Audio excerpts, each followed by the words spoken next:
Good day, everyone. This is the report of Group 6 about intravenous infusions parenteral administered rate of flow perfusion.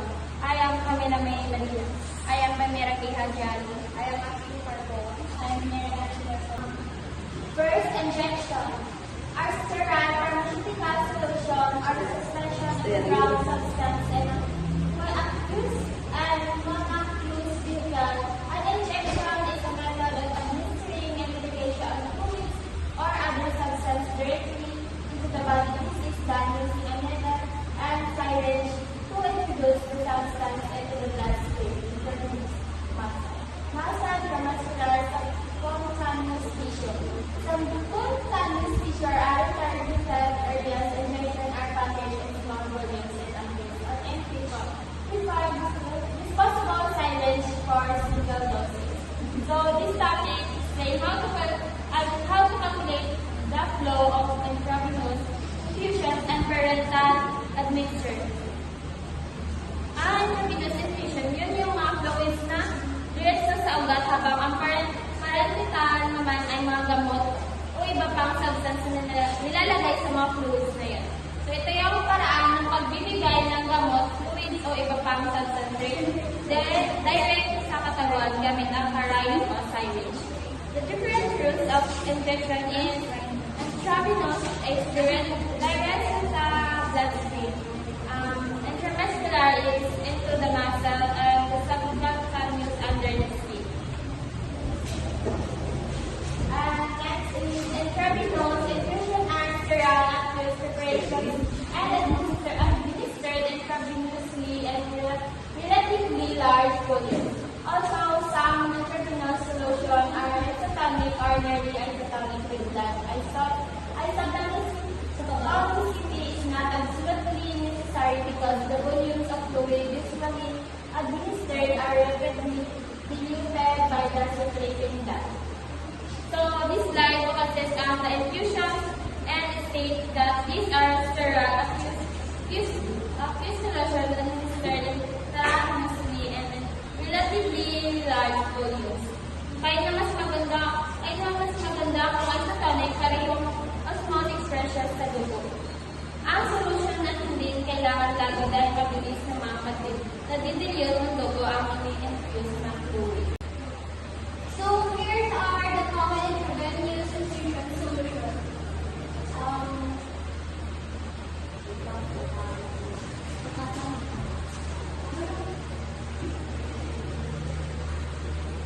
Dextrose is another kind form of glucose molecules. It's non-ionic. It doesn't break down into particles or pieces, and its work is also constantly transferred. So, this isotonic concentration of dextrose is 5% dextrose in water, or D5 without the that's isotonic.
for drop. Micro drop equals MCGTT.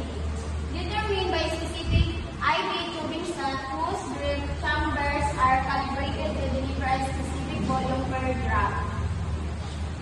These drop chambers in IV tubing set are calibrated to deliver a specific volume per drop. This calibration is dependent on the tubing type and its drop factor. Drop factor equals number of drop GTT per 1 ml. This is the number of drops GTT per 1 milliliter ml of intravenous fluid. This information is found on the IV tubing packaging. The drop factor varies dependent on the type of tubing used. For example, some tubing might have a drop factor of 10 GTT or ml, while others might have 15 GTT or ml or 60 GTT per ml microdrip. This is found on the IV tubing package. Intravenous whose IVP drug administrator. The rapid injection is intravenous medication as in emergency or critical care situation. Is termed IV push, IVP, or sometimes a bolus dose. For the most part, drugs administered by IV push are intended to quickly control heart rate, blood pressure, cardiac output, respiration, or other life-threatening needs. Intravenous whose IVP is a method of administering medication directly into a vein via rapid injection. This technique is employed in emergency critical care situations requiring immediate therapeutic effect. IVP is frequently used to deliver a bolus dose of medication to rapidly addressing life-threatening conditions such as dangerous spleen, low blood pressure, irregular heart rate, or respiratory distress. The medication is quickly absorbed into the blood evaporate. Here's the formula. Total volume of fluid ml times drop factor. So, this formula, the drop factors that name differently. So, there are two types, the macro and micro drop set. The micro drop set, 1 ml is 15 drops per minute. So, the micro drop set, 1 ml is equal to 60 drops per minute. So, a micro drops is for adults and micro drop set is for pediatrics. So, total time of infusion in minutes.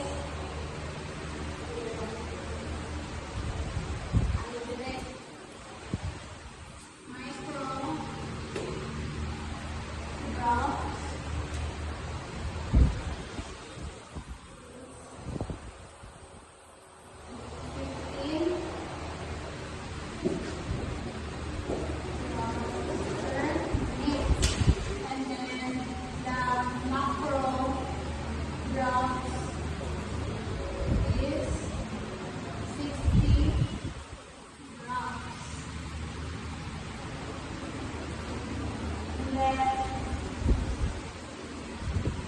Total infusion is sometimes being given hours at a time. We need to convert in minutes. So 1 hour is equal to 60 minutes. So ang 1 hour is equivalent to 60 minutes. 1 hour is 60 minutes. And then total volume of fluid and air sometimes may be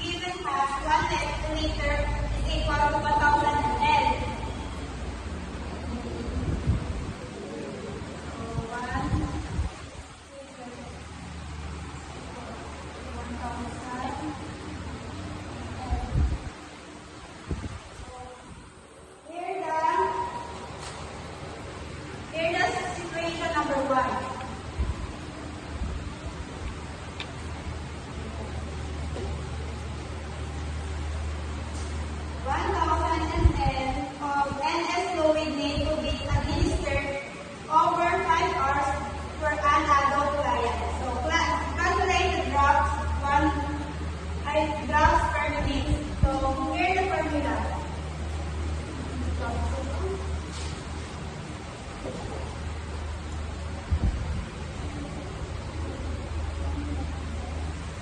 Flow rate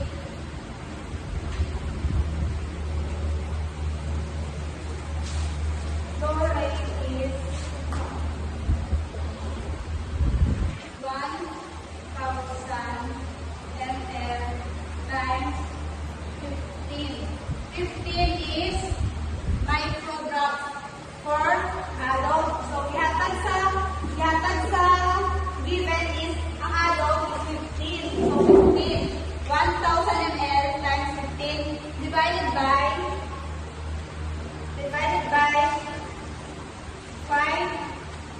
5 hours.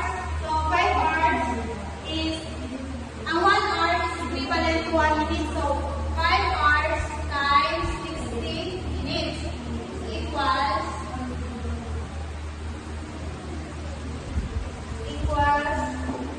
1,000 times 15 is equal 15,000